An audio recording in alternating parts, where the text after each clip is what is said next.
وإنسانا على إنسان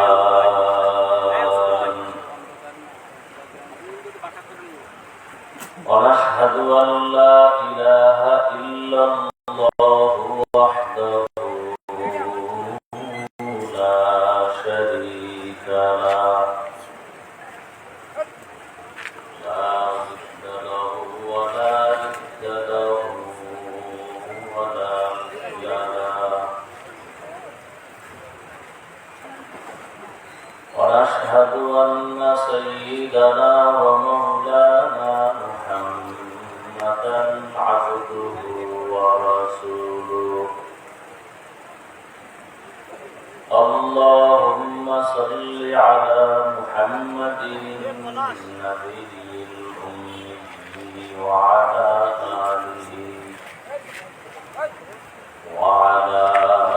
آله وسلم تسليما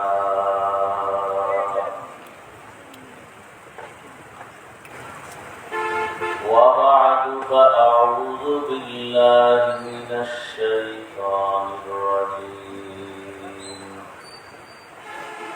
بسم الله الرحمن الرحيم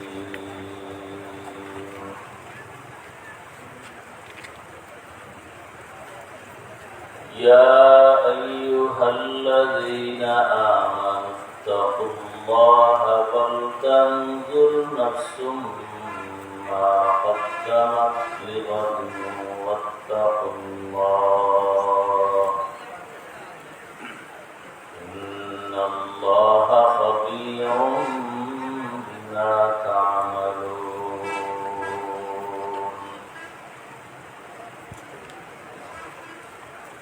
وقال رسول الله صلى الله عليه وآله وسلم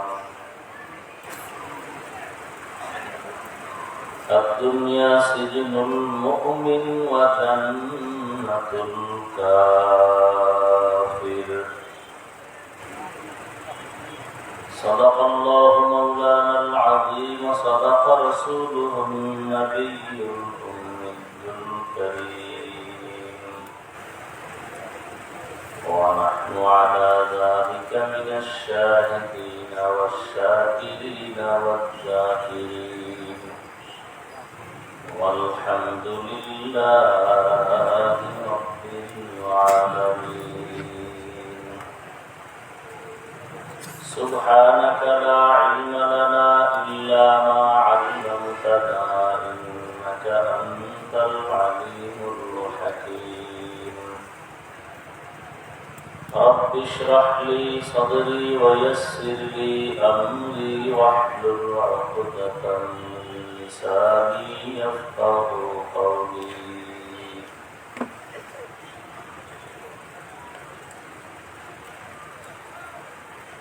درفشانی نے تیرے قطروں کو دریا کر دیا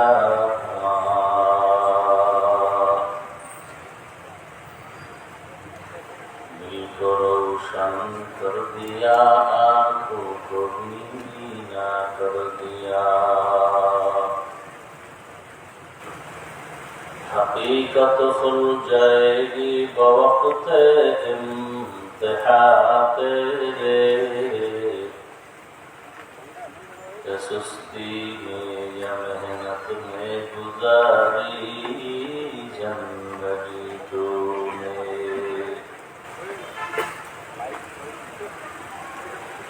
محمد نے آ کر کفر کو مٹایا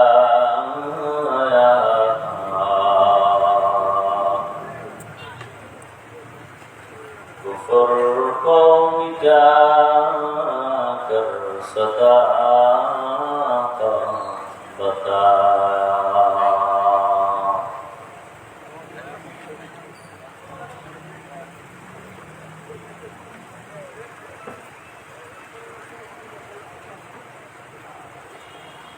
তাহফিজুল কোরআন নুরানি মাদ্রাসা এলাকাবাসীর উদ্যোগে আয়োজিত বার্ষিক ওয়াজ মাহফিল জিকির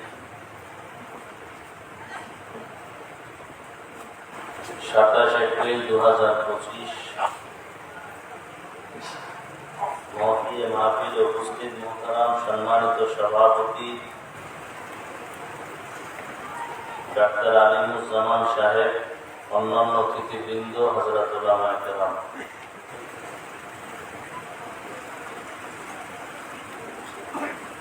আল্লাহর দরবারে শুকর যে আল্লাহ আমাদেরকে সুস্থ রেখেছেন, আলহামদুলিল্লাহ।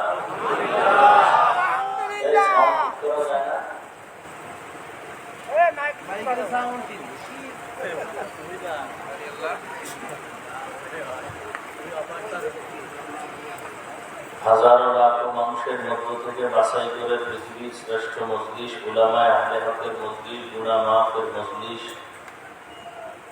তওবা কবুলের মজলিসে আমাদেরকে দয়াময় আল্লাহ হাজির হওয়ার তৌফিক দান করেছেন। নেয়ামতের শুকর আদায় করে আবার শুকর আদায় করি, আলহামদুলিল্লাহ। দরুদ ও সালাম সাইয়্যিদুল মুরসালিন রাহমাতুল লিল আলামিন শফিউল মুজনিবিন খাতামুন নবিয়্যিন সাইয়্যিদুস সাকালাইন ইমামুল মুরসালিন হযরত মুহাম্মদুর রাসূলুল্লাহ সাল্লাল্লাহু আলাইহি ওয়া আলিহি ওয়া সাল্লাম।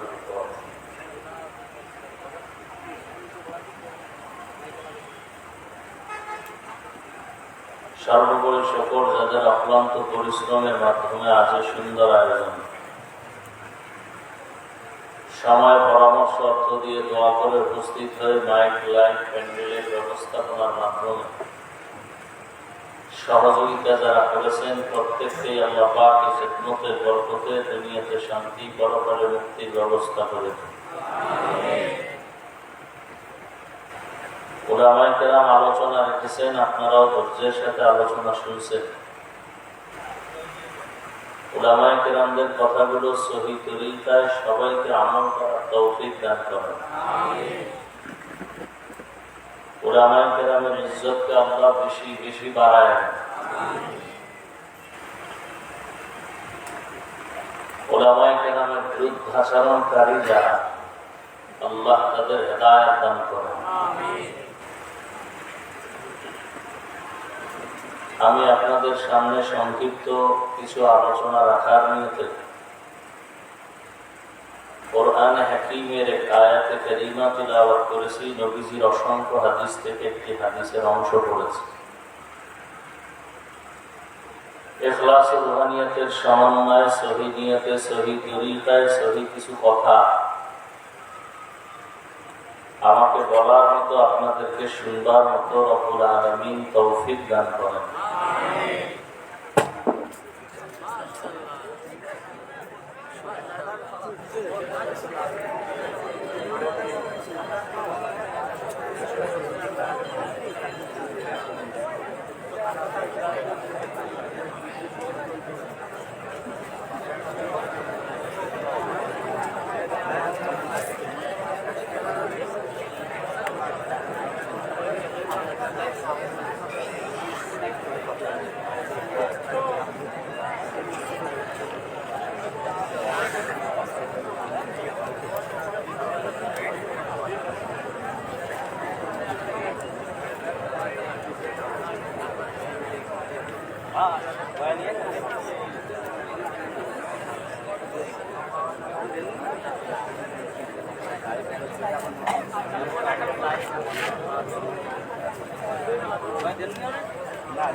ইনশাআল্লাহ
সবাই একটু শেয়ার করে দিন, শেয়ার করে দিন।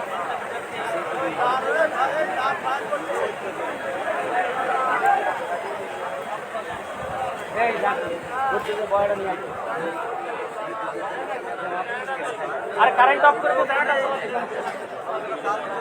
কি পুরুষ হয়ে গেছে, সবই পুড়িয়ে গেছে, সব পুড়িয়ে গেছে।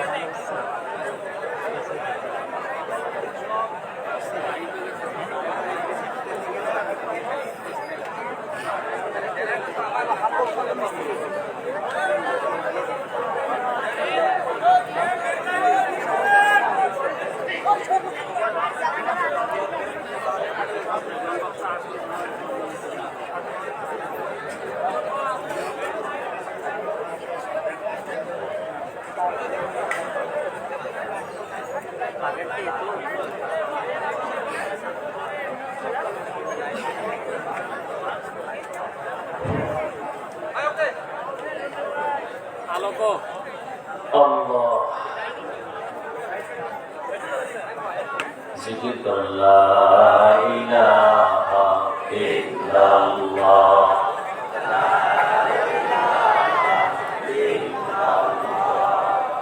la ilaha illallah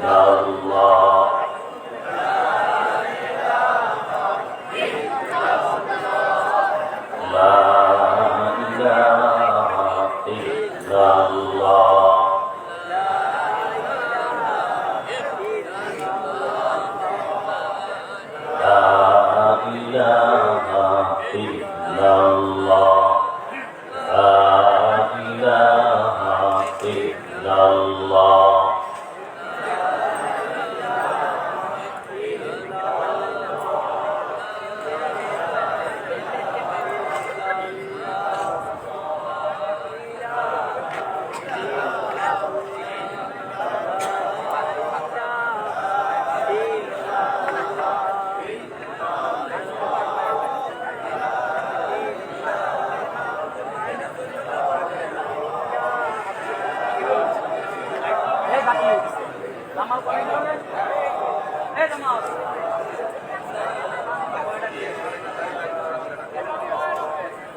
لا إله إلا الله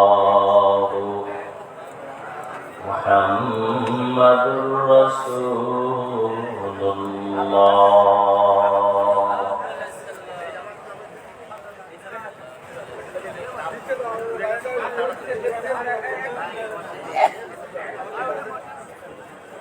আল্লাহ পাকের দরবারে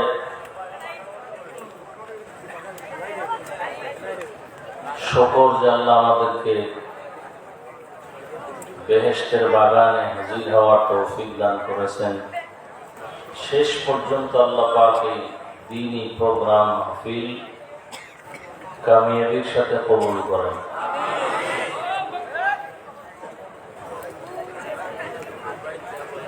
তো আমি যে আয়াত এবং হাদিস পড়েছি, আল্লাহ পাক বলেন, ইয়া আইয়ুহাল্লাযীনা আমানুত্তাকুল্লাহ, হে দুনিয়ার মুমিন, তোমরা তাকওয়া অর্জন করো তথা আল্লাহকে ভয় করো। ওয়াল তানজুর নাফসুম মা কদ্দামাত লিগাদ, তোমার সামনে একটা জীবন আছে, ওই জীবনের জন্য কি অর্জন করেছো, কি সম্বল সঞ্চয় করেছো, সেদিকে তুমি মনোনিবেশ ও খেয়াল করো। ওয়াত্তাকুল্লাহ, আল্লাহ বললেন আবারও, আমাকে ভয় করো, তাকওয়া অর্জন করো। ইন্নাল্লাহা খাবীরুম বিমা তা'মালুন,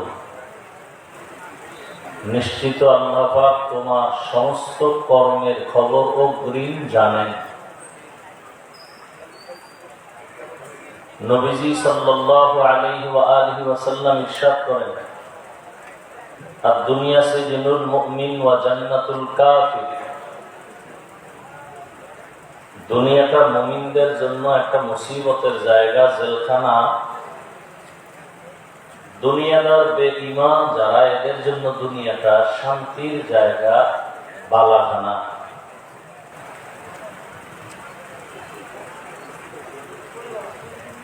নবীজি হাদিসের মধ্যে মুমিনদের জন্য দুনিয়াকে জেলখানার সাথে তুলনা করেছেন।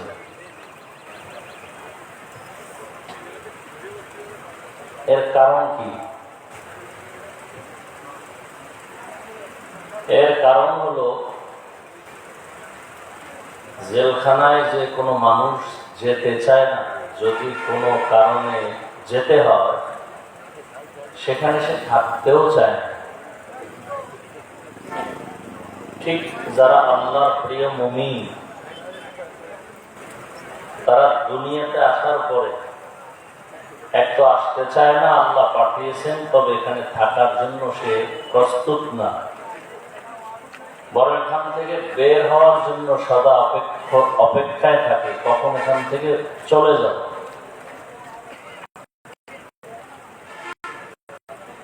জেলখানায় কোনো মানুষ যদি যায়, তার চলাফেরা, খানা দানার কোনো স্বাধীনতা থাকে না, সীমাবদ্ধ জীবন যাপন করতে হয়। ঠিক রাসূল করিম সাল্লাল্লাহু আলাইহি ওয়া আলিহি ওয়াসাল্লাম ইরশাদ করেন যে দুনিয়া নামক জেলখানায় যারা আল্লাহর প্রিয় মুমিন বান্দা বান্দি, এরাও দুনিয়াতে চলার ক্ষেত্রে, থাকার ক্ষেত্রে, খানার ক্ষেত্রে স্বাধীন না, সীমাবদ্ধতা। জেলখানার আসামি ব্যক্তি চাইলেই কোথাও যেতে পারে না, চাইলেই ঘুমাতে পারে না, চাইলেই খেতে পারে না। ঠিক যারা আল্লাহর প্রিয় বান্দা মুমিন, এরাও দুনিয়াতে থাকবে ঠিক, কিন্তু চাইলেই ক্ষুধা আছে, খেয়ে ফেলবে না। খানার আগে তাকে ভাবতে হবে গভীর ভাবে যে খানাটা তার জন্য হালাল না হারাম। পা আছে চলার জন্য, যখন তখন মনে চায় যেখানে সেখানে চলে যাবে। মুমিন এটা পারবে না, আগে চিন্তা করবে আমি যেদিকেই কদম দিই ওই দিকে যাওয়াটা আমার জন্য মঙ্গল না অমঙ্গল, এটা আগে ভাবতে হবে। তো মূল কথা, দুনিয়া নামক জায়গা মুমিনের জন্য জেলখানার মতো এক অশান্তির বেড়াজাল। আর যারা দুনিয়াদার এদের জন্য শান্তির জায়গা। অর্থাৎ দুনিয়াতে কষ্ট করবে, পরকালে চূড়ান্ত শান্তি মুমিন পাবে। আর দুনিয়াতে শান্তির জন্য পাগল পারা হয় যারা আল্লাহকে ভুলে যাবে, আর দুনিয়াতে শান্তি পাবে, মরণের পরে এদের কষ্ট অশান্তি এতটা তীব্র হবে যার কখনো শেষই হবে না।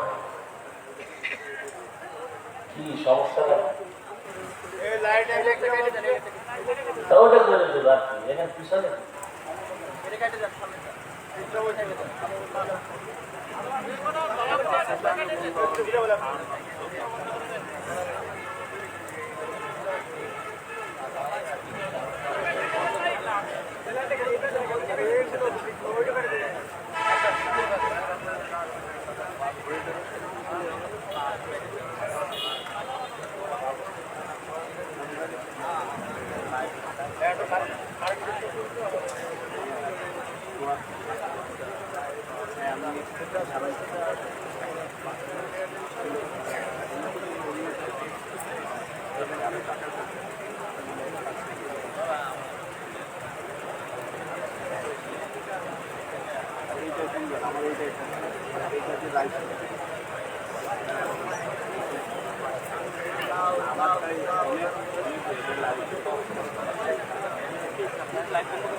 লাইট সবই বন্ধ করবেন আমরা।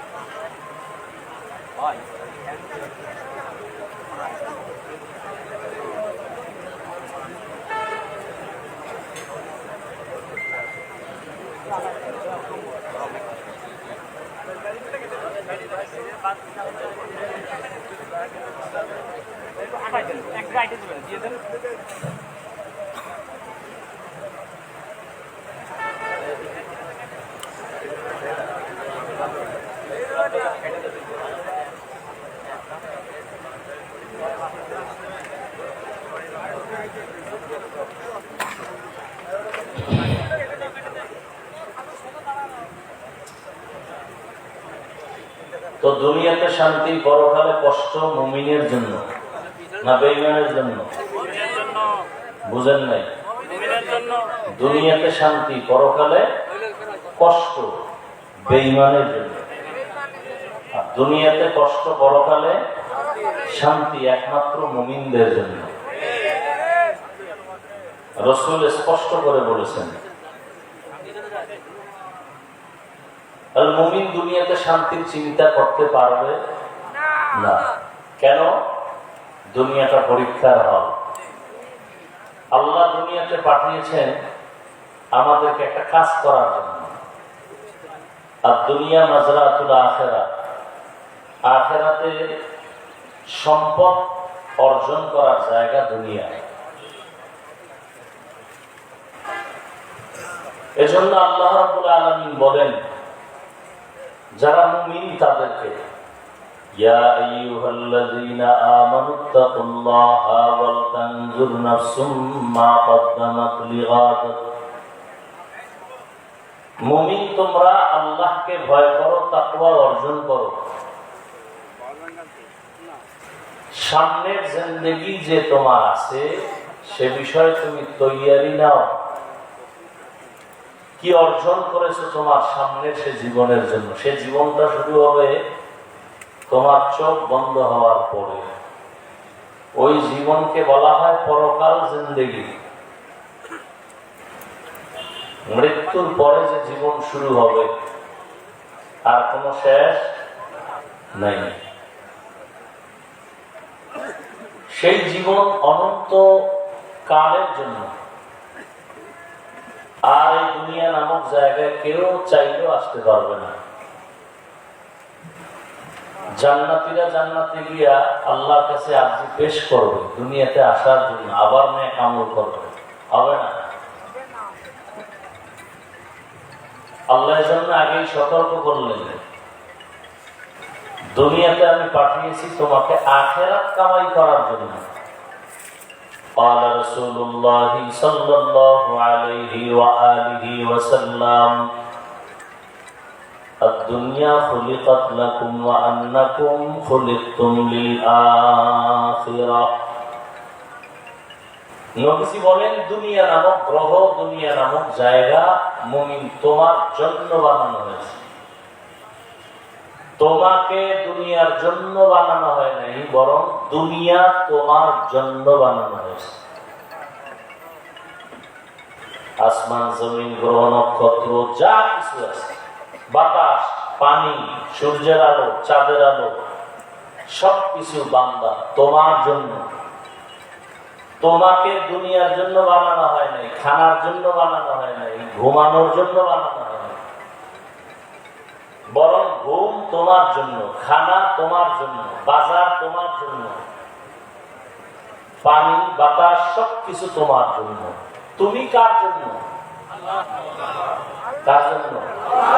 কাকো বাদো আবো আতিশ বান্দান বামানাতু মুর্দা বাহাক জিন্দান। দুনিয়া সব তোমার জন্য, তুমি কার জন্য? তোমাকে আল্লাহ বানাইছেন তার ইবাদতের জন্য।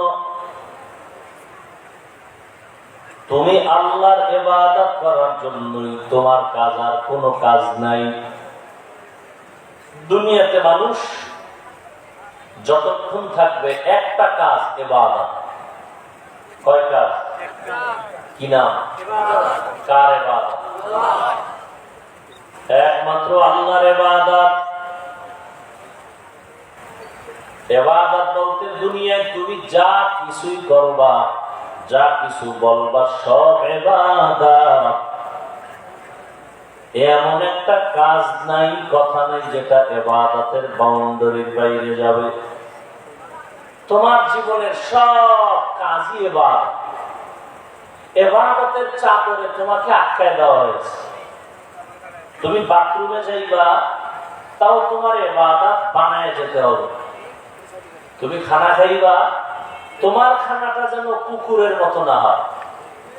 কুকুরেও খানা খায়, বিড়ালেও খায়, দুনিয়ার সব প্রাণী খানা খায়, তুমি মানুষও খাইবা, তবে ব্যবধান থাকতে হবে।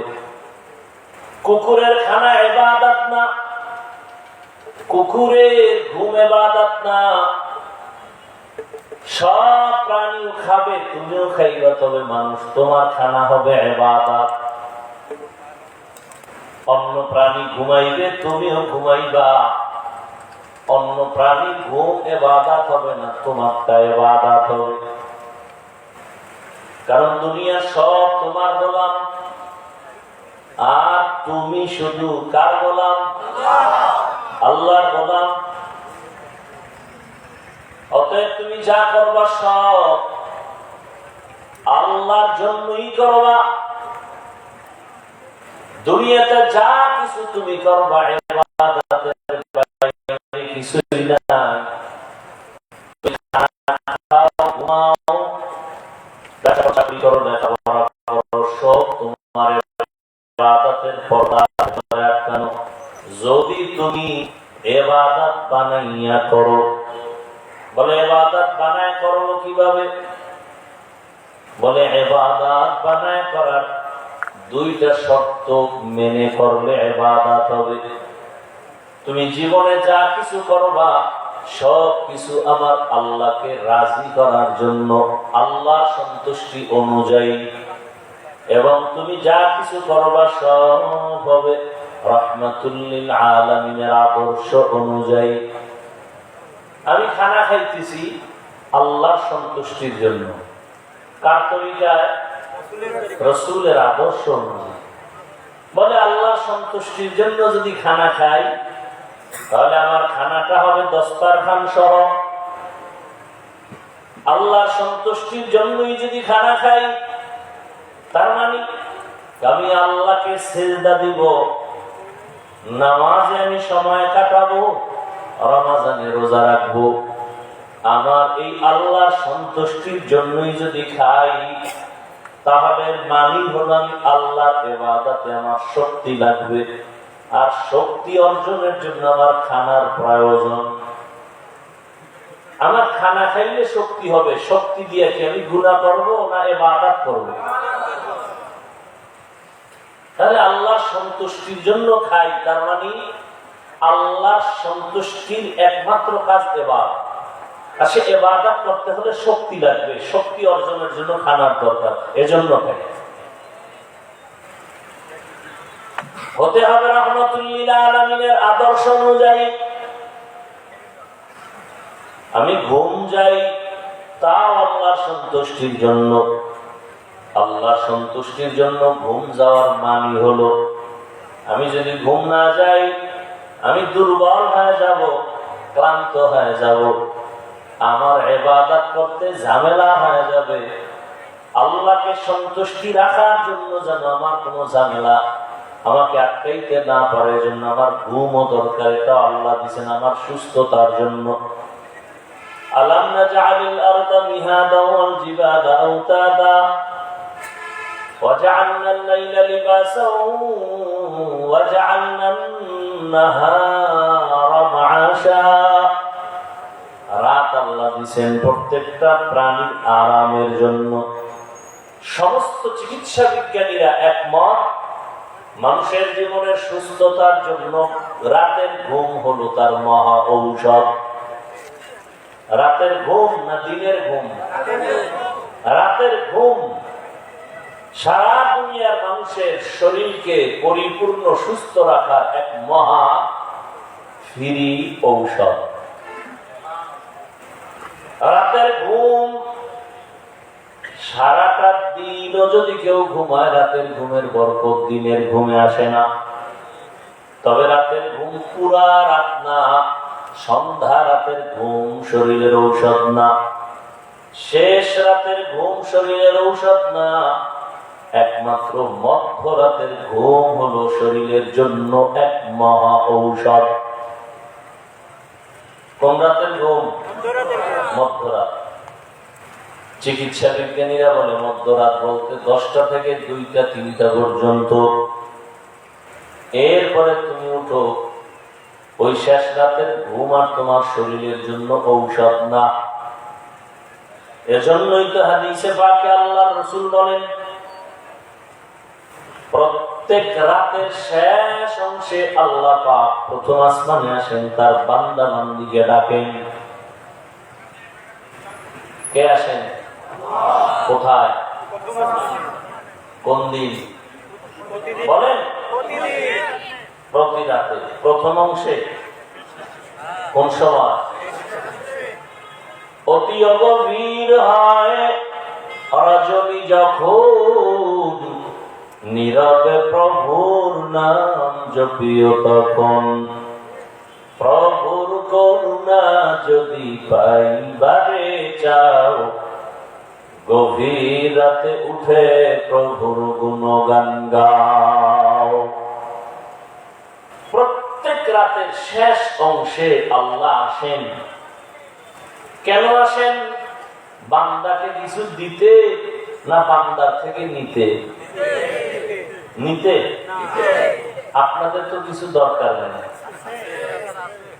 যারা বলে আমার প্রয়োজন, আল্লাহ বলেন আমি দেওয়ার জন্য আসছি, তুই কেন ঘুমাও? বোঝা গেল তোমার কথায় কাজের মধ্যে মিল নাই।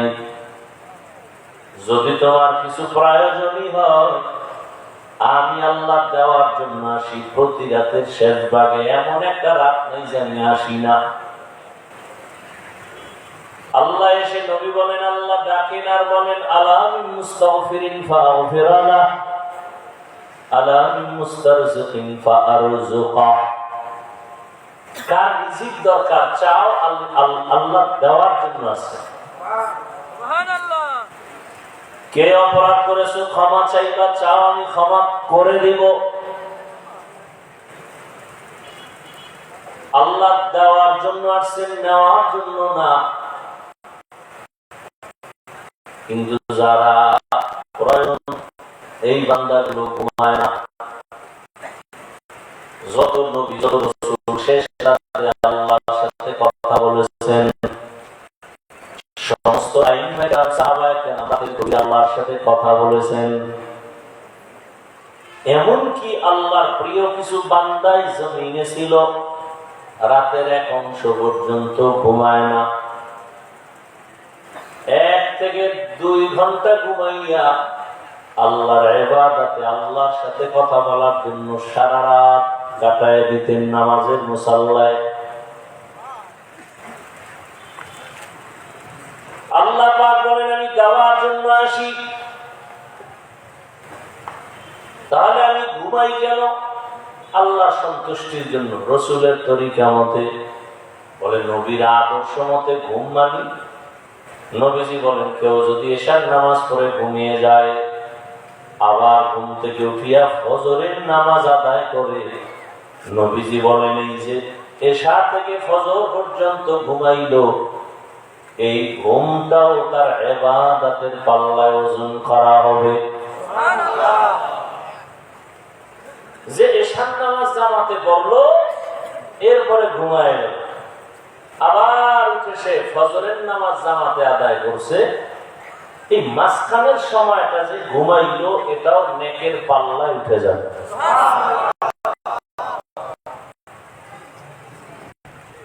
ইবাদতের জন্য আল্লাহ পাঠাইছেন। ইবাদত সব কার সন্তুষ্টির জন্য? নিজের মন গড়া করলে ইবাদত, সেটা ব্যবসা না। নামাজও যদি কেউ মন গড়া পড়ে, তাহলে ইবাদত হবে না। সব কিছু হওয়ার জন্য শর্ত রসুলের তরিকা, আদর্শ, এর নাম সুন্নত। এর নাম কি?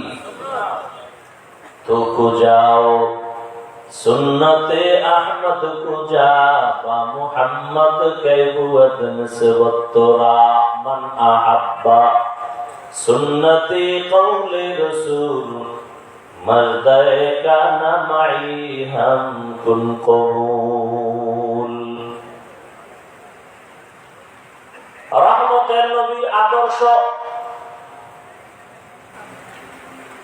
মাগরিবের ফরজ নামাজ কত রাকাত?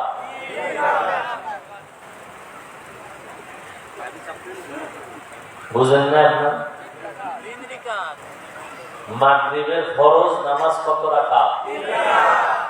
এখন একজনের 3 রাকাত শেষ করতে গিয়া চিন্তা করলো যে বেজর করে লাভ কি, আল্লাহকে আরো 2টা সিজদা বাড়ায় দিয়া 4 রাকাত করি। আল্লাহর জন্যই আরো 2টা সিজদা বাড়াইয়া আর 1 রাকাত পড়িয়া 4 বানাইল। আল্লাহ খুশি? কেন? সে তো গুনাহ করে নাই, কাউকে গালি দেয় নাই, মানুষকে দেখাবার জন্য করে নাই, আল্লাহর জন্যই করছে। এরপরও কি হবে? গুনাহ হবে। কেন? নবীজির আদর্শে এটা নাই। যা হবে সব মদিনার রাসূলের আদর্শ অনুযায়ী। আর নবীজির আদর্শ, এই বাচ্চাকে কেমন করে কেন? এরা বুঝলাম না, মরাটারে মারো কেন, লড়ে কেন? এমনি নাচনেওয়ালা বুড়ি আরো যদি পায় দোলে, সব এলোমেলো, কথাও এলোমেলো, কিন্তু আরো ঝামেলা করলে তো সব শেষ। আমাদেরও সালাও। আল্লাহ হেদায়েত দান করুন। রাসূলের আদর্শ এতটা পারফেক্ট, পৃথিবীতে মানুষ জীবনে যা করবে প্রত্যেকটা কাজের মধ্যে রাসূলের নিদর্শন আছে, আদর্শ আছে। নবীর আদর্শে দেখায় না এমন কোন কাজ। সরকার খানা বরাদ্দ দেয় খাদ্য মন্ত্রণালয় থেকে, তাই তো? এই আপনাদের মাগুরা জেলার জন্য গম, চাল এগুলি বরাদ্দ দেয় না? দেয়। এই চালটাকে কিভাবে আপনি পাকাবেন, ভাত বানাবেন, রুটি বানাবেন, এই সিস্টেম, এই তরিকা, এই আদর্শ খাদ্য মন্ত্রণালয় থেকে সরকারিভাবে কেউ শিখায় দেয়? আর আমার রসুলের আদর্শ কত সুন্দর। তুমি খানাটা পাকাইবা কিভাবে নবী দেখায় দিচ্ছেন, শিখাই দিচ্ছেন। খানা পাকাইয়া খাইতে বসবা কিভাবে, খানাটা তুমি লোকমা মুখে দিবা কিভাবে, নবী ধরে ধরে সব শিখাই দিচ্ছেন। নবীজির আদর্শের মতো দামি আদর্শ পৃথিবীর আর কোথাও কারো কাছে নাই। এই জন্য সব ধান্দাবাজার চান্দাবাজেরা চান্দাবাজি ধান্দাবাজি করে ব্যর্থ। রসুলের আদর্শ এত সুন্দর যে ১৫০০ বছর পরে এখনো যারা রসুলের আদর্শ মতো চলে, এদের মতো সম্মানে শান্তিতে পৃথিবীতে এখনো কেউ নেই, এখনো কেউ নেই। নবীজির আদর্শ বাদ দিয়ে যারা ভিন্ন আদর্শ গ্রহণ করার স্বপ্ন দেখছিল, কেউ নিজেরাও শান্তি পায় নাই, অন্যদেরও শান্তি দিতে পারে নাই। এখানে আপনারা অনেক শিক্ষিত মানুষ, কেউ যদি বলতে পারেন যে মদিনার রসুলের আদর্শ থেকে আরো সুন্দর আদর্শ আছে শেখ মুজিবুর রহমান সাহেবের মধ্যে, কথা বুঝেননি? নাউজুবিল্লাহ পরে বলেন, আগে নাউজুবিল্লাহ বলেন কেন?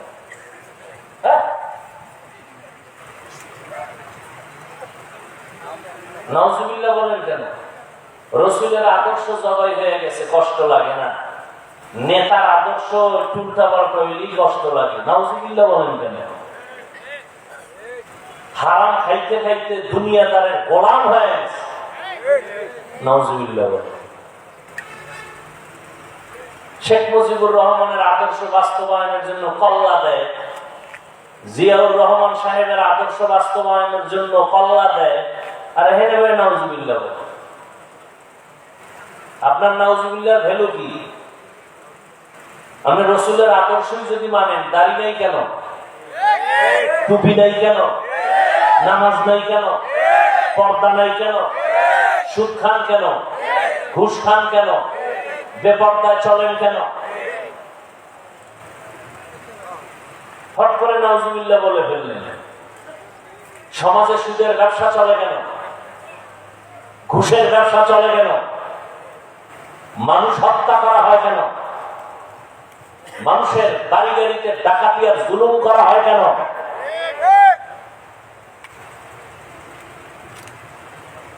কথা বুঝার চেষ্টা করেন, দিল থেকে মানার বুঝার চেষ্টা করেন। আপনিও মুসলমান, আমিও মুসলমান। আপনার আল্লাহ আমার আল্লাহ না দুই? আপনাদের নবী আমার নবী, আপনাদের কোরআন আমার কোরআন, আপনাদের কাবা আমার কাবা, আপনাদের ধর্ম আমার ধর্ম, আপনাদের কালেমা আমার কালেমা। তাহলে আপনাকে দাড়ির জন্য আমাকে বয়ান করতে হবে কেন? নামাজের জন্য আপনাকে বয়ান করতে হবে কেন? যে এখানে এত মানুষ বসছেন, নাই নাই এর মধ্যে যারা বসছেন, এর মধ্যেও বহু মানুষ ফজর পড়েন নাই, জোহর পড়েন নাই, আসর পড়েন নাই, মাগরিব পড়েন নাই, এশা পড়েন। কি মস্কারি করেন না? রসুল বলেন বেঈমানেরা নামাজ পড়ে না, মুমিন যারা নামাজ ছাড়ে না। আপনি কি নিজের হিসাব মিলায় না তাড়াতাড়ি? আমি আপনাদের বুঝাবার জন্য বলতেছিলাম, কেউ যদি বলে কথা কথা যে রসুলের আদর্শ থেকেও আরো সুন্দর আদর্শ শেখ মুজিবুর রহমান সাহেবের, আমি হাফিজুর রহমান আল্লাহ কসম করে বলি, নবীজিটা বাদ দিয়ে আমি শেখ সাহেবেরটা নিব যদি সুন্দর। আমি আমারটা বলতেছি, কেউ যদি বলতে পারেন মাগুরার মানুষ নবীজির থেকেও জিয়াউর রহমান সাহেবের আদর্শ ভালো, আমি মদিনার রসুলেরটা বাদ দিয়া জিয়াউর রহমান সাহেবেরটা নিব, বলার মতো কারো কলিজা আছে? নাই তো নাই। বরং এটা ফাইনাল কথা, দুনিয়ার সব চান্দাবাজার ধান্দাবাজের আদর্শ না পাক, রসুলের আদর্শই শুধু পাপ। এই জন্য রসুলের আদর্শ আমরা হুজুরেরা মানি, আমরা এখনো পবিত্র অবস্থায় আছি। আর যারা মানে না, ও শরীরের পাশে দাঁড়াইলেও গন্ধ, গাঞ্জার গন্ধ, মদের গন্ধ, বেরির গন্ধ। কথা ঠিক নেই? এরপর ওদের কলিজা না পা, দেমাগ না পা, খানা খাইয়ে টানে মদ, ব্যবসা চলে সুদ, 24 ঘন্টার সেকেন্ডে সেকেন্ডে সেকেন্ডে অল টাইম। পুরুষেরা জেনার গুনাহ করে মায়ের সাথে, মহিলারা যদি হারাম খায় জেনা হয় বাবার সাথে। কত বড় মারাত্মক অন্যায় করে আপনি চিন্তা করেন। আল্লাহ পাক বলছেন, আমি দুই দল মানুষের সাথে আমি আল্লাহ নিজে যুদ্ধ করার জন্য রেডি। কতটা কঠিন কথা যে আল্লাহ নিজে যুদ্ধ করবে। এর মধ্যে একদল সুদখোর, একদল, আর একদল ওলিয়া উলিয়ার দুশ্মন। আমাদের সমাজে আছে না, মোস লম্বা কইরা চায়ের দোকানে বসে বাহাদুরি করে, আউযুবিল্লাহ পারে না, বিসমিল্লাহ পারে না, বলে আমরা ওলিয়া উলিয়া মানি না।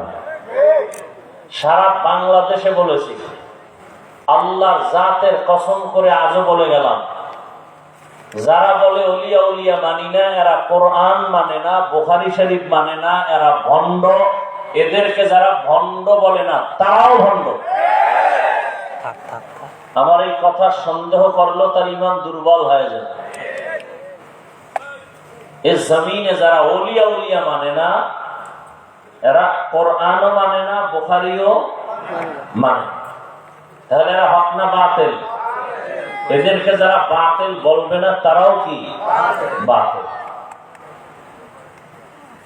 তাহলে ওলিয়া উলিয়ার সাথে যারা দুশ্মনী করবে, আল্লাহ নিজে বলেন বুখারী শরীফে, রাসূল আপনি বলে দেন আমি আল্লাহ নিজে রেডি তার সাথে যুদ্ধ করব। কতটা মারাত্মক সতর্কবাণী। আব্রাহাম লিঙ্কনের আদর্শ না পা, মাও সেতুনের আদর্শ না পা, লেনিনের আদর্শ না পা, কার্ল মার্ক্সের আদর্শ না পা, এক কথায় দুনিয়ার সবার আদর্শ না পা, রাহমাতুল লিল আলামিনের আদর্শই কি কেমন পা বুঝার চেষ্টা করুন। ইতিহাস আপনারা জানেন, শিক্ষিত মানুষ, রহমতের নবী জমিনে আসছেন, কোন জায়গায় আসছিলেন জানা থাকলে একটু জবাব দেন। নবীজি দুনিয়াতে আসছেন কোন স্থানে বলেন? না মাগুরায়? মক্কায়। এবার আপনারা শুনছেন ওলামায়ে কেরাম থেকে, রাসূল যখন আসছেন মক্কায়, সেই সময় মক্কার হালাত ছিল অনেক খারাপ। কেমন খারাপ? মক্কার মানুষের মতো লম্পট চরিত্রহীন জমিনে আর কোন মানুষ ছিল না, বড় খারাপ। এগুলো বিস্তারিত বিবরণ দেওয়া সময় নাই, দরকার নেই। এক কথায় মক্কার মানুষ ছিল পৃথিবীর নিকৃষ্ট চরিত্রহীন লম্পট। কতটা খারাপ ছিল! নারী আর পুরুষ উলঙ্গ হয় বাইতুল্লাহ তাওয়াফ করে, কোন পশু জবাই করার পরে রক্ত বাইতুল্লাহর দেওয়ালে মেখে দেয়। মক্কার মানুষ এতটা খারাপ।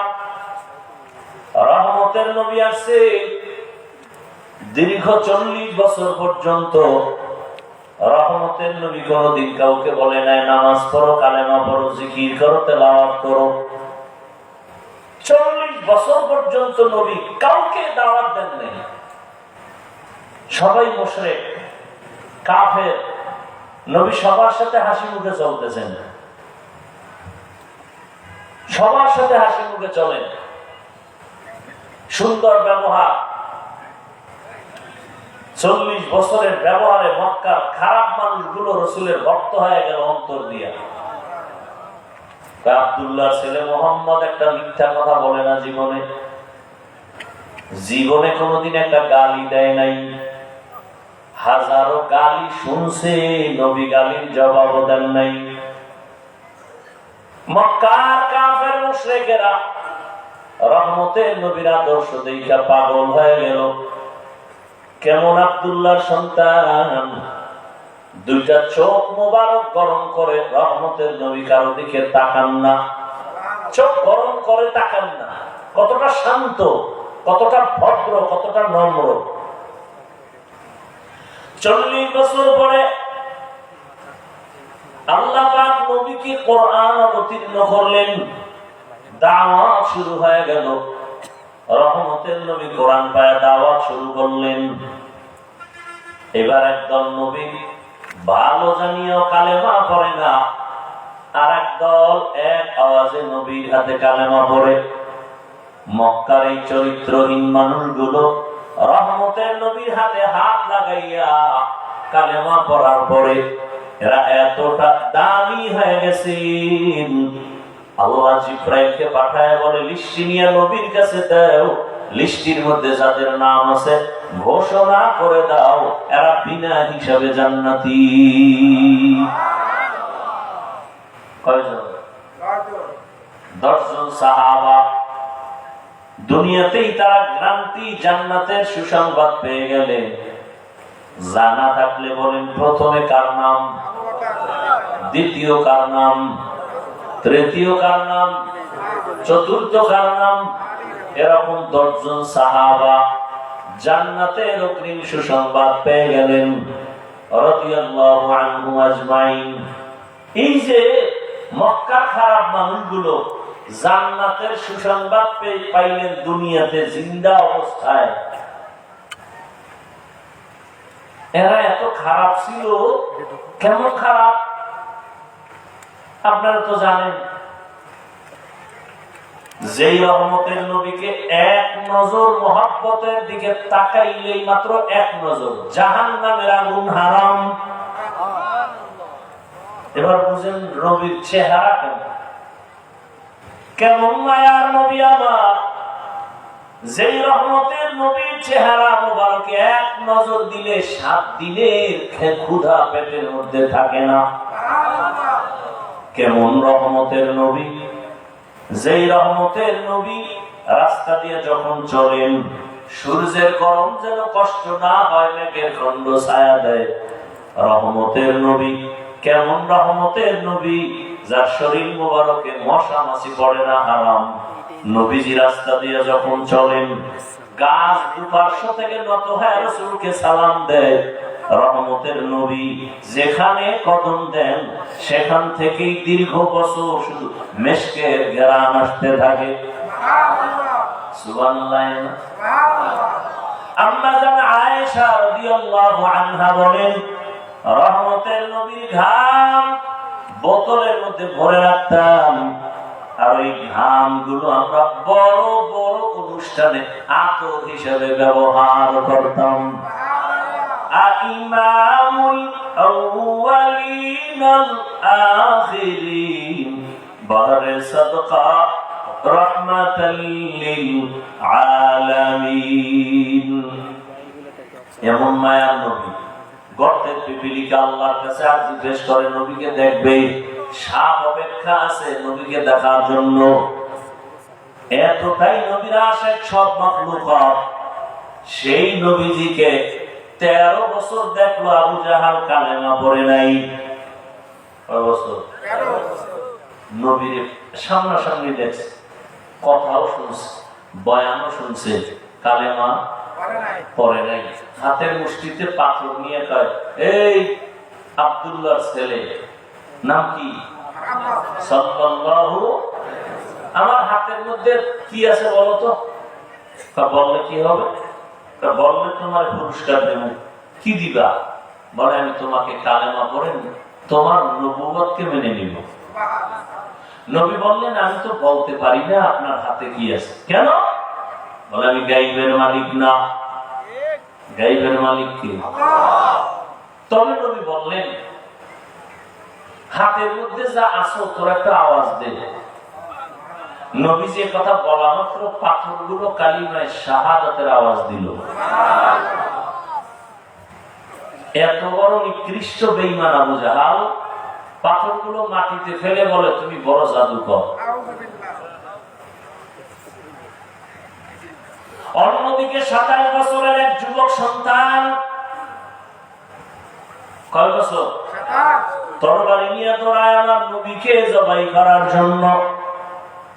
রহমতের নবীকে দেখা মাত্র তরবারিটা ফালাইয়া রহমতের নবীর সামনে গিয়া ক্ষমা চাইয়া কালেমা পড়ে মুসলমান হয়ে গেলেন। কয় বছরের যুবক, নবীরে জবাই করতে যায়। এবার বুঝেন কত খারাপ। লাভ কি? 100 লাল উট পুরস্কার পাবে। পুরস্কারটা দিবে কে? আবু জাহাল। 27 বছর বয়সে নবীকে জবাই করার জন্য যায়। এবং বুঝেন যে কতটা খারাপ ছিল তার। সেই ওমর, নাম কি? সেই ওমর এখন কালেমা পড়ে কতটা দামি হয়ে গেল। কালেমা পড়িয়েই বাইতুল্লাহর পাশে তরবারি নিয়ে দাঁড়ায় গেল,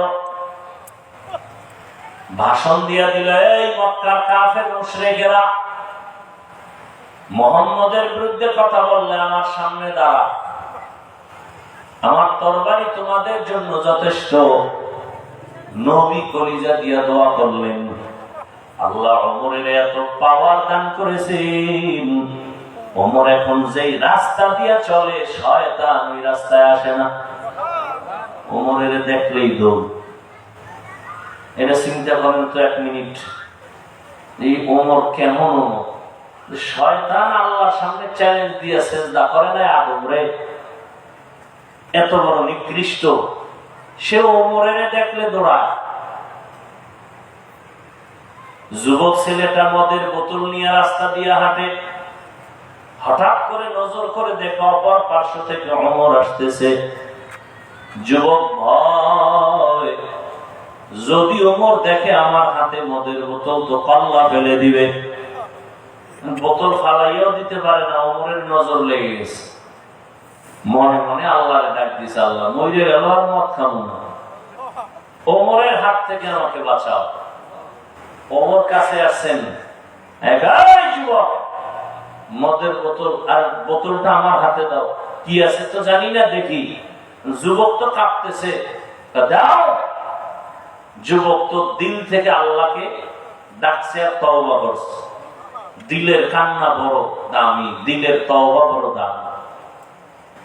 আমরা তো তওবা করি চোরের মতো।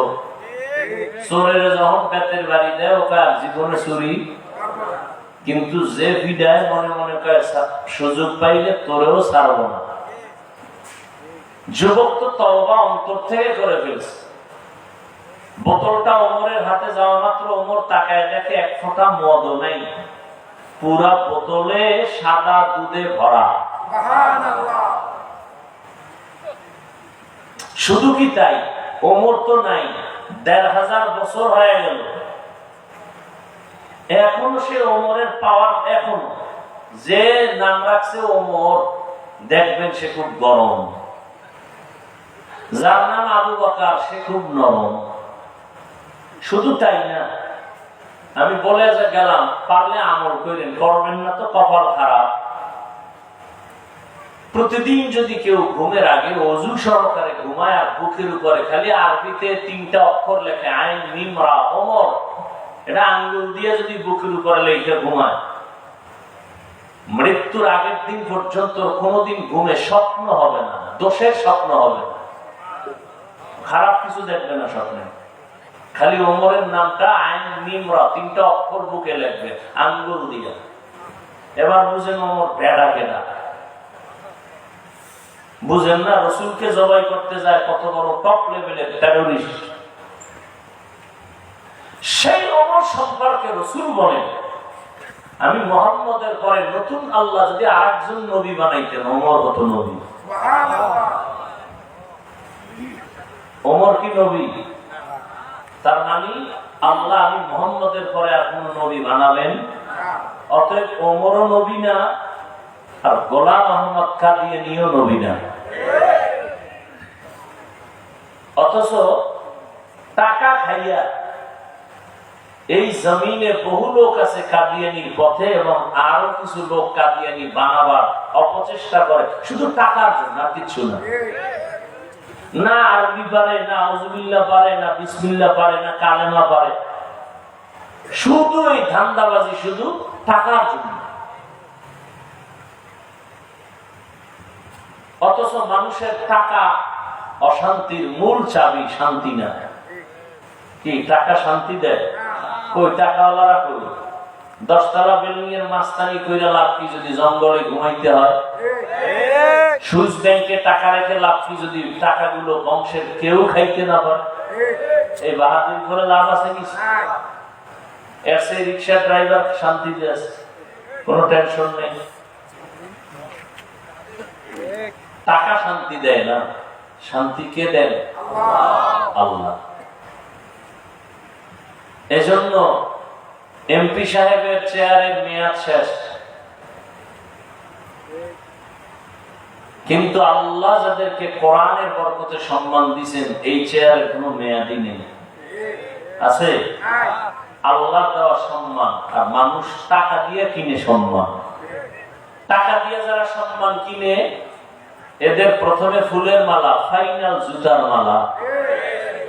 আর আল্লাহ যাদের সম্মান দান করেন কোরআন সুন্নাহ অনুযায়ী চলার কারণে, এরা দুনিয়ায় বাদশা, আখিরাতেও বাদশা। এদের বলে মুকুটহীন সম্রাট। মুকুটহীন সম্রাট। ইয়া আইয়ুহাল্লাযীনা আমানু ইত্তাকুল্লাহা ওয়া তানজুর নাফসুম মা কদ্দামাত লিগাদিন ওয়াত্তাকুল্লাহ। আল্লাহকে ভয় করো হে মুমিন, পরকাল জীবনের জন্য তুমি সম্বল সঞ্চয় করো। আমরা যারা আল্লাহর মহব্বত নিয়ে পরকালের চিন্তা করিয়া টুপি পরলাম, দাড়ি রাখলাম, নামাজ পড়ি, পর্দা করি, হালাল খাই, আমরা সব না খাই আছি না? চোখ কান খোলা রেখে ভুলে যাও না ইতিহাস। মহামারী করোনা সারা দুনিয়াটাকে চুপ করায় দিল, সারা দুনিয়া স্তব্ধ হয়ে গেল। স্কুল বন্ধ, কলেজ বন্ধ, ফ্যাক্টরি, চাকরি, ব্যবসা সব বন্ধ। ইতিহাস ভুলে যাইও না রে মানুষ। ওই মুসিবতের সময় জমিনে কোরআনের একটা মাদ্রাসাও বন্ধ হয়নি। আল্লাহ দেখাইছে না?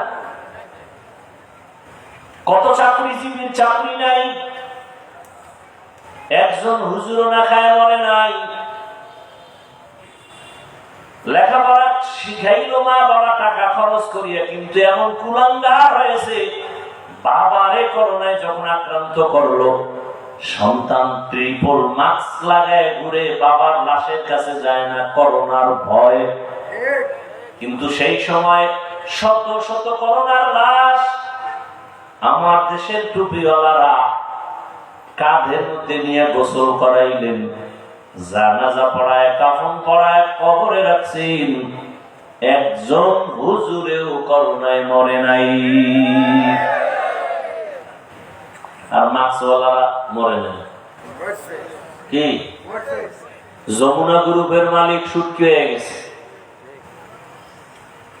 অর্ডার দিছিল করোনায় ধরার পরে, বলে আমাকে স্পেশাল ফ্লাইটে সিঙ্গাপুরে নাও, কত হাজার কোটি টাকা লাগবে, না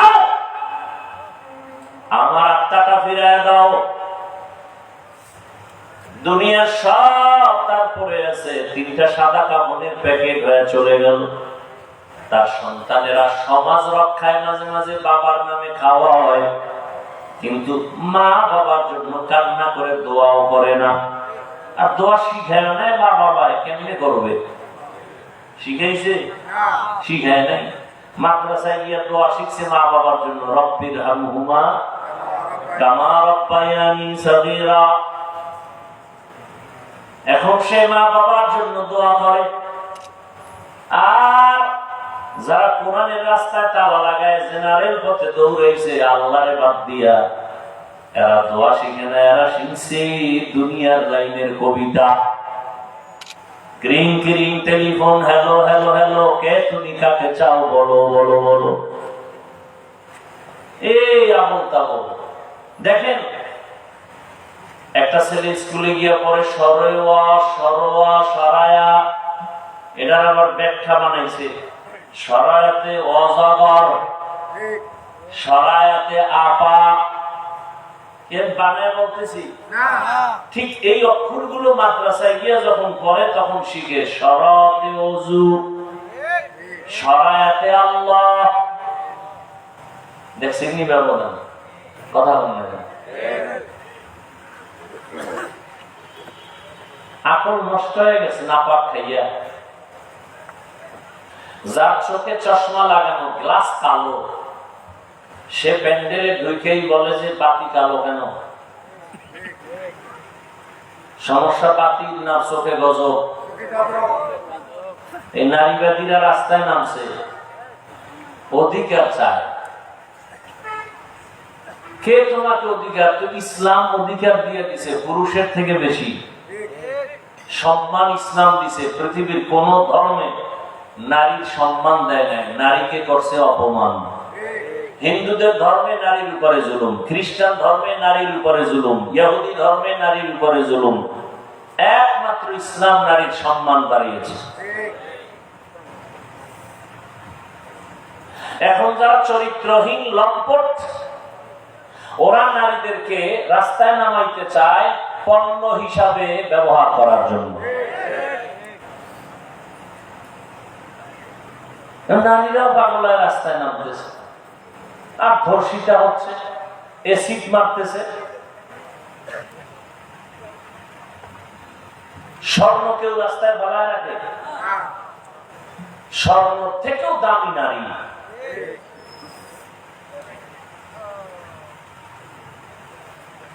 আল্লাহ হিদায়াত দান করুন।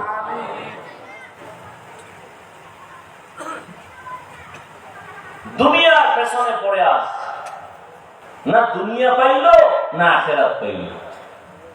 যারা দুনিয়ার পেছনে দৌড়ায়, নামাজ রোজা বাদ দিয়া, এরা দুই জিনিস চায়। কি চায়? এক নম্বরে চায় শান্তি, আর চায় সম্মান। কয় জিনিস চায়? একটাও না। যারা আল্লাহকে বাদ দিয়ে শুধু দুনিয়া দুনিয়া, নামাজে দাঁড়াইয়াও দুনিয়া, এবং খোঁজ নেন, শান্তিও নাই, সম্মানও নাই। জুতার মালা গলায় দিয়া, এটা সম্মান? কথা বলেন। টাকার অভাব নাই, বাড়ি গাড়ির অভাব নাই, কিন্তু শান্তি নেই। বউ দিয়ে অশান্তি, মাইয়ে বলা দিয়ে অশান্তি, মামলা হামলা, এটা একটা শান্তি? অথচ যারা আল্লাহর হুকুম মতো চলে, আমরা হুজুরকে বাদ দেন নিয়ে সবাই টেনশনে আছেন যে হুজুরকে কথা বলে, সব হুজুর বাদ। আসেন আপনাদের জেনারেল লাইনে, সত্য কথা সাক্ষী দেন। জীবনে মাদ্রাসায় যায় না, আলিফ বাতাও শিখে নেয়, ইংরেজি জেনারেল লাইনে লেখাপড়া করে, doctor, engineer, professor, RAB, police, BDR, army, OC, DC, SP, সত্য কথা বলবেন। এরা কি মাদ্রাসা না জেনারেল? এদের মধ্যে নামাজি দাড়িওয়ালা আছে না নাই? এরা অসম্মানে আছে না সম্মানে? হুজুর বাদ দেন। তাহলে এদের মধ্যেও জেনারেল লাইনে থাকিও 5 ওয়াক্ত নামাজ পড়ে, দাড়িওয়ালা, এরা সম্মানেও আছে, শান্তিতেও আছে। চোখের সামনে দেখাই দিলাম, এরপর কপাল খারাপ হয়েছে। আবু জাহাল 13 বছর নবীরে দেখছে, কালেমা পড়ে নাই। এরকম কপাল পড়া সমাজে অভাব নাই। সব বুঝার পরেও মাথা বাঁকা করে ফেলবে, বলে সব কথা মানা যাবে না। অথচ কত জাল্লার বান্দা জেনারেল লাইনে থাকিয়া স্কুলে পড়ে, কলেজে পড়ে, কত সন্তান 5 ওয়াক্ত নামাজও পড়ে, রাস্তায় গাড়ি চালায়, কত ড্রাইভার 5 ওয়াক্ত নামাজি নাই? বলেন। মাগুরা শহরের ভিতরে কত বড় বড় ব্যবসায়ী জেনারেল লাইনে বাংলা শিক্ষিত, 5 ওয়াক্ত নামাজ পড়ে, অনেক বড় দাড়ি। নদীর মধ্যে মাছ ধরে কত মানুষ নামাজ পড়ে। ও আল্লাহর গোলাম, তুমি কেন পড়ো না? আমি তো জন্মগতভাবে আল্লাহর হুকুম মতো চলার চেষ্টা করি, আমার জীবন তো এমন না যে এক সময় দাড়ি কাটছি এখন রাইটা দিছি। আমার জীবনটা তো এমন না যে এক সময় টুপি পরতাম না এখন পরি। আমার জীবনটা তো এমন যে আমার বাবা লেখাপড়ার জীবন থেকে জীবনে একটা হাফ প্যান্ট পরি নাই, ফুল প্যান্টও পরি নাই। ছোটবেলা থেকেই জামা, এই টুপি, পাগড়ি। কিন্তু তোমার জীবন কেমন? তুমি জীবনের শুরুর একটা সময় দাড়ি নাই, টুপি নাই, নামাজ নাই, মনের ঝাল মিটাইছো মনের মতো। মনে চাইছে পার্কে দৌড় দিবা, দৌড় দিছো। মনে চাইছে দাড়ি রাখবা না, রাখো নাই। মনে চাইছে বেপরদায় আড্ডা দিবা, দিছো।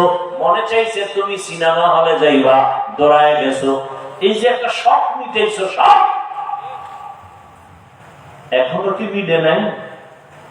আর কত বছর দাড়ি কাটলে শখ মিটবে বলো? আর কতবার নামাজ না পড়লে তোমার মনের আশা পূরণ হবে বলো?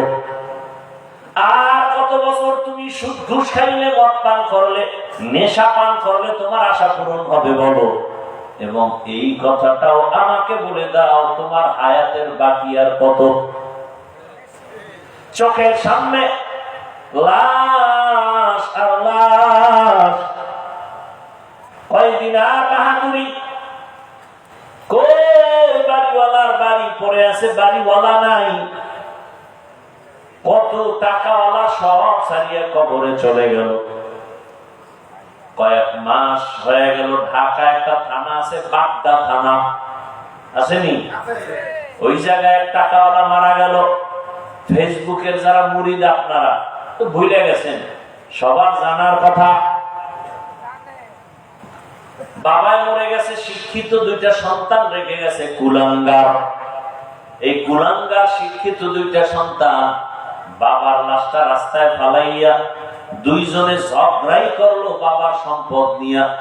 24টা ঘন্টা কেউ বাবার লাশ দাফন করার জন্য যায় নাই। এমন কুলাঙ্গারের বাবা দাবি করে লাভ কি? আর এমন কুলাঙ্গার জন্ম দিয়া লাভ কি?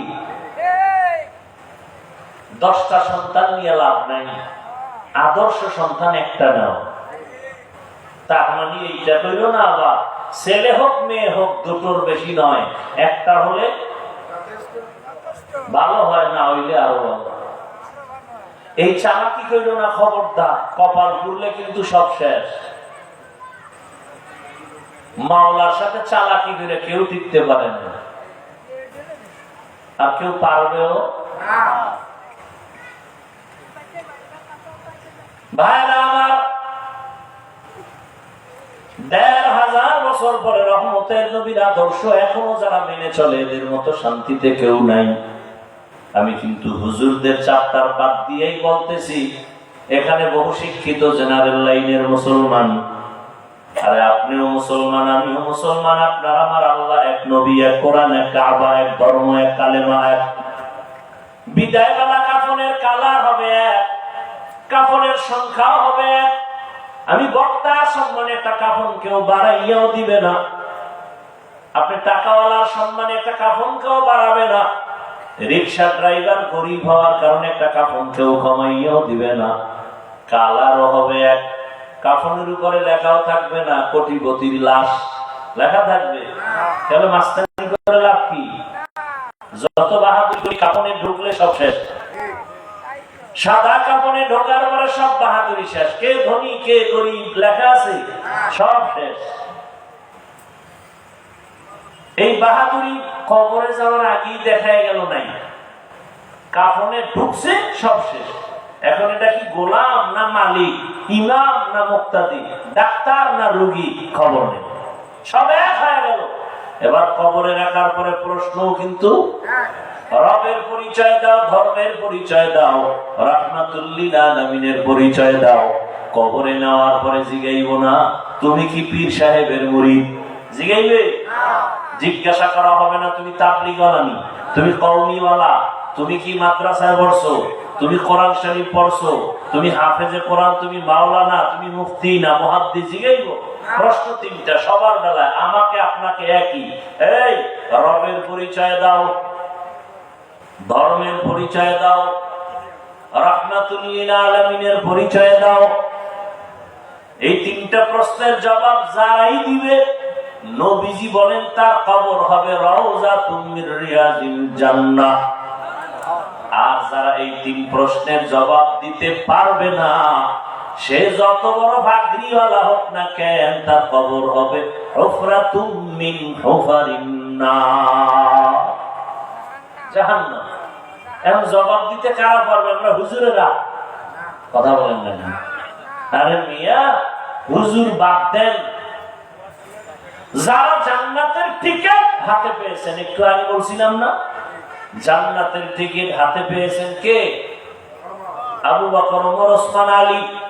সেই আবু বকর সম্পর্কে শুনেন, রহমতের নবী বলেন, আমি যে আম্মা জান আয়েশা রাসূলের স্ত্রী, তার হুজরায় যে ঘুমান, রাসূলের হুজরা আর মসজিদ একই দেওয়ালের এপার ওপার।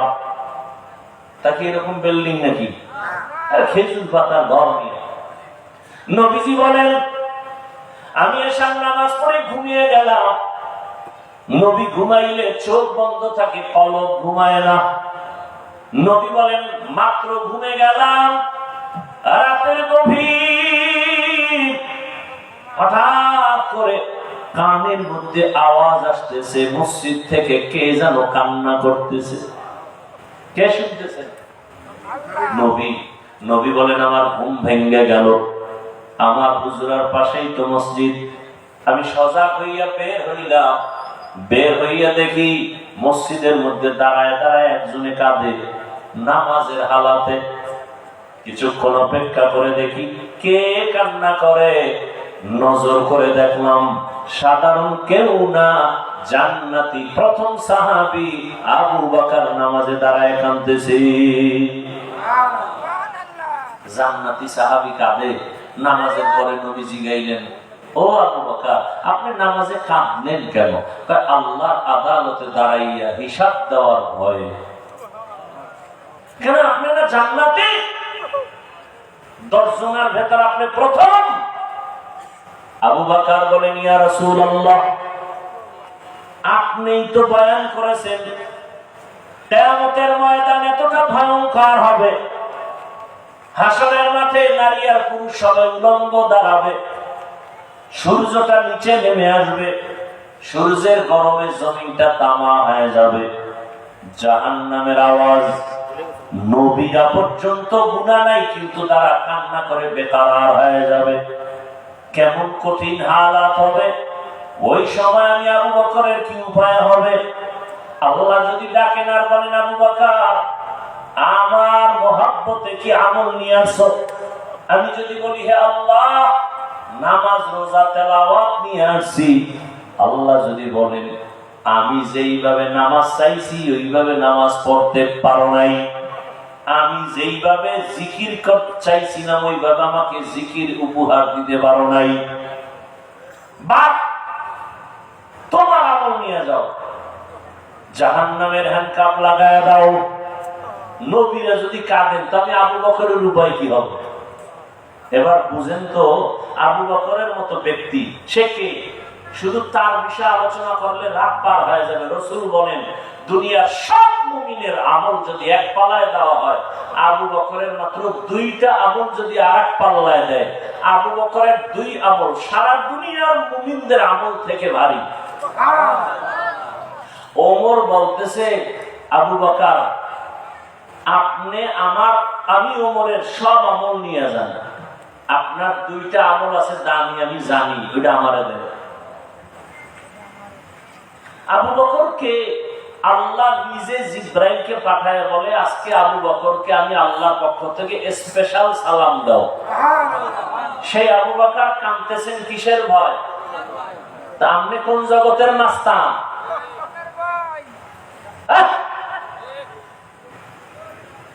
আপনি যে বলেন নামাজ না পড়লেও আমার ঈমান ঠিক আছে, আপনি কে?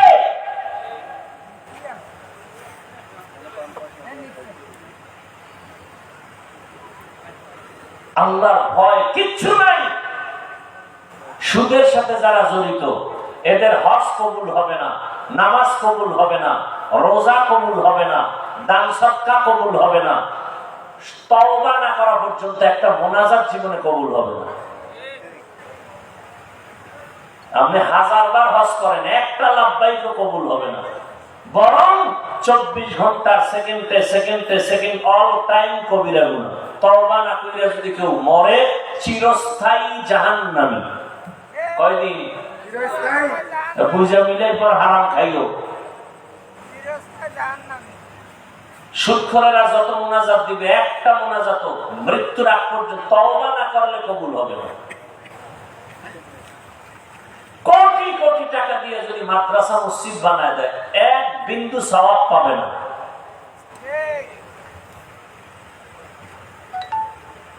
কত বড় খারাপ! 24 ঘন্টা কার সাথে জিনার গুনাহ হয় বলেন না? এর থেকে কুলাঙ্গার সন্তান দুনিয়াতে কি হতে পারে? ও তো কুলাঙ্গা,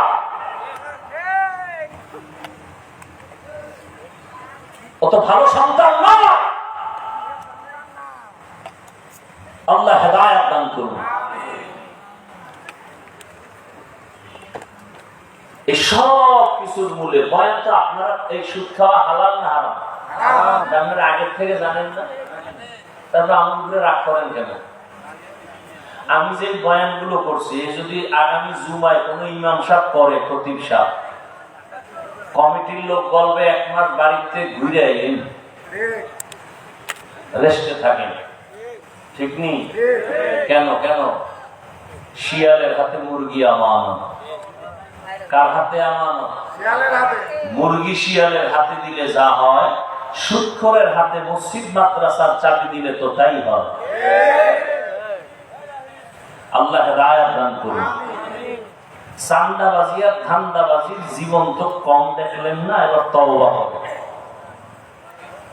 দুনিয়া দেখবেন সম্মান বাড়বে, আখিরাতেও বাড়বে। এই দেশে এই ঝামেলা সেই ঝামেলা, পুলিশ ঝামেলা, আর্মি ঝামেলা, বিডিআর ঝামেলা, এই এরপর দেশে পুলিশ নাই, র্যাব নাই, আর্মি নাই। সেদিন এক আর্মি এসে কাম দেওয়ার দোয়া চায়, এই কয়েকদিন আগে। হুজুর হালাল ভাবে যেন একটা রাস্তা আল্লাহ খুলে দেয় আমার রিজিকের। আমি আর্মির চাকরি করতাম, ছেড়ে দিছি এই মাসখানে আগে। কেন? আমাকে বারবার বলা হয় দাড়ি কাটো, দাড়ি কাটো, দাড়ি কাটো। আমি বললাম আমি চাকরি ছেড়ে দিলাম। আসলে এখানে তো আমার কোনো আয় নাই, ব্যয় নেই। আপনি জাহান্নামে গেলে আমার কিছু আইবে যাইবে? আমাদের দায়িত্ব শুধু বুঝানো। কাউকে গালি দেওয়ার অধিকার আমার ইসলাম দেয়নি। বুঝাইতে পারি এতটুকুই, মোহাব্বত লাগাইয়া। হয়তো 2-1টা কথা একটু গরম মেজাজে বলি, এটা মানুষ হিসাবে তবিয়ত। আমরা তো আর রসুল না, সাহাবী না, আনোয়ার শাহ কাশ্মীরি না। তারপর চেষ্টা করি, এরপর ভুলে 2-1টা কথা গরম বলে আবার ক্ষমা চাই। কেন? দিল ভরা দরদ, রসুলের আদর্শওয়ালা হয়ে যায়। আমি তো বলি নাই আমার মতো 5 কুল্লি লাগান, বলছি। আমি একটা দল করি, সবাই আমার দলে আসেন, বলছি। আমি কওমি মাদ্রাসায় পড়ি, আপনারাও কওমিতে যান, বলছি। স্কুল কলেজ ছাইরা দেন, বলছি। তাবলীগে যান, বলছি।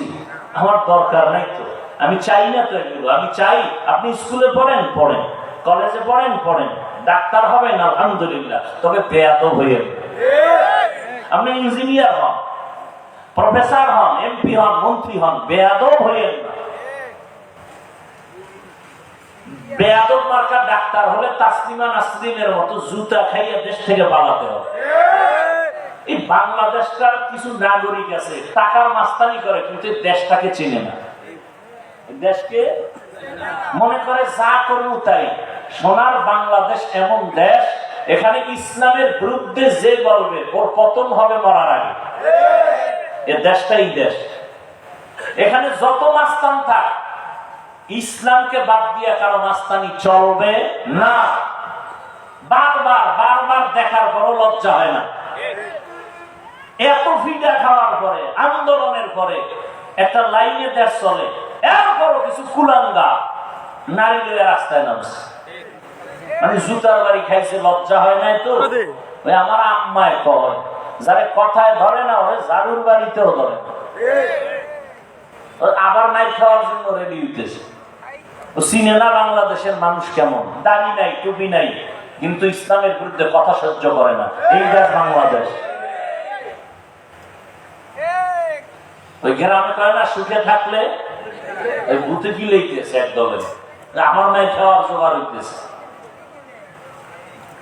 আল্লাহ হেদায়েত দান করুন। আল্লাহ।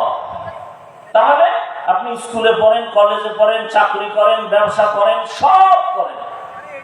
আমি শুরু থেকেই কিন্তু এই বয়ান করে আসতেছি, ইবাদত, আল্লাহকে সন্তুষ্টি করে রাসূলের আদর্শ মতো চলেন। আপনি যা করবেন সব ইবাদত। চাকরি করেন ইবাদত, ব্যবসা করেন ইবাদত, হতে হবে রাসূলের আদর্শ অনুযায়ী। তাহলে রাসূলের আদর্শ মতো চাকরি করে এরকম কোন নাই জেনারেল লাইনে? আপনি কেন পারবেন না? বহু ব্যবসায়ী আছে না নবীর তরিকায় ব্যবসা করে, দোকানের সাইনবোর্ডে লেখা আছে বিক্রি করা মাল ফেরত নেওয়া হয় রাসূলের আদর্শ। আর যারা রাসূলের আদর্শ মানে না, এরা লিখবে বিক্রি করা মাল ফেরত নেওয়া হয়, এরা রাসূল মানে না। এর উদ্দেশ্য খারাপ। 2 নম্বর মালের 1 নম্বর পেয়ে আসবে। ব্যবসা করিয়াও জান্নাত পাওয়া যাবে না? যাবে না। রাসূলের তরিকায় ব্যবসা করে। ইয়া আইয়ুহাল্লাযীনা আমানুত্তাকুল্লাহা ওয়াল তানজুর নাফসুম মা কদ্দামাত লিগাদিন ওয়াত্তাকুল্লাহ। বারবার আল্লাহ বলেন আমাকে ভয় করো, পরকাল জীবনের সম্বল সঞ্চয় করো। ও এলাকার যুবক বাবারা, ব্যবসায়ী, চাকরিজীবী, পর্দার আড়ালের মা বোনেরা, এখনো সময় আছে, তওবা করে নেন। জীবনে গুনাহ তো কম করলেন না, নামাজ কম ছাড়লেন না, বেপরদায় কম চললেন না, এখন থেকে তওবা করেন। আল্লাহর হুকুম অনুযায়ী নবীর তরিকা নিয়ে চলবেন। মা বাবার দোয়া, শিক্ষকের দোয়া, উলামায়ে কেরামের দোয়া, পরামর্শ নিয়ে চলবেন। জীবনে আর নামাজ ছাড়বেন না, বেপরদায় চলবেন না, কারো উপরে অন্যায় ভাবে জুলুম করবেন না। তওবা করার নিয়ত যদি থাকে, ওমরের মতো আল্লাহ আপনাকেও গ্রহণ করে নেবেন। কপাল যদি পুড়িয়া যায়, হাজারো বয়ান শুনবেন, আবু জাহালের মতো কপাল পরাই থেকে যাবেন। আল্লাহর কাছে দোয়া করেন, আমিও দোয়া করি, আল্লাহ আমাদের ওমরের মেজাজওয়ালা তওবাকারী হিসাবে কবুল করেন, আমিন। আলহামদুলিল্লাহি রাব্বিল আলামিন, ওয়াসসালাতু ওয়াসসালামু আলা সাইয়্যিদিল আমবিয়া ওয়াল মুরসালিন ওয়া আলা আলিহি ওয়া আসহাবিহি আজমাইন। ইয়া আরহামার রাহিমিন, ইয়া আরহামার রাহিমিন, ইয়া আরহামার রাহিমিন।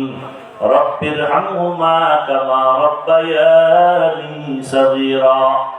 اللهم إنك عفو كريم تحب العفو فاعف عنا. اللهم إنا نسألك رضاك والجنة ونعوذ بك من سخطك والنار. ও দয়ার মালিক, গুনাহের বোঝা নিয়ে আপনার দরওয়াজায় হাজির। মেহেরবানি করে আমাদের জীবনের গুনাহগুলো মাফ করে দেন। আয় আল্লাহ, আজকের মাহফিল কবুল করে নেন, মাদ্রাসা কবুল করে নেন, সবার সহযোগিতা কবুল করে নেন। এলাকায় শান্তি দান করেন, সারা দুনিয়ার মুসলমানদের হেফাজত করেন, জালেমদের জুলুম থেকে হেফাজত করেন। বাংলাদেশ শান্তির দেশ বানায় দেন, জুলুম থেকে দেশ ও জাতিকে হেফাজত করেন। মা বোনদের আবেদা বানায় দেন, সন্তানগুলো নেককার বানায় দেন। আমার কলিজার যুবকদের দিনদার বানায় দেন। মোবাইলের গুনাহের থেকে হেফাজত করেন। যারা লেখাপড়া করে পরীক্ষার্থী কামিয়াবি দান করেন। মা বাবার বাধ্যগত সন্তান বানায় দেন। আদো বলা জিন্দেগি দান করেন। সুন্নাত অনুযায়ী চলার তৌফিক দান করেন। নবীজির রওজায় গিয়ে সালাম দেওয়ার তৌফিক দান করেন। বাইতুল্লাহ জিয়ারতের জন্য কবুল করেন। আয় আল্লাহ, যারা ব্যবসা করে, চাকরি করে, হালাল ভাবে বরকত বাড়ায় দেন, হারাম থেকে হেফাজত করেন। অভাবীদের অভাব দূর করে দেন, ঋণ আদায়ের ব্যবস্থা করে দেন। রিয়া হাসাদ কিবির দূর করে ইখলাস দান করেন। ইজ্জতের জীবন দান করেন। মাদ্রাসা মসজিদ গুলো কবুল করে নেন, অন্যান্য শিক্ষা প্রতিষ্ঠান নবীর আদর্শে কবুল করে নেন। আয় আল্লাহ ইজ্জতের জীবন দান করেন।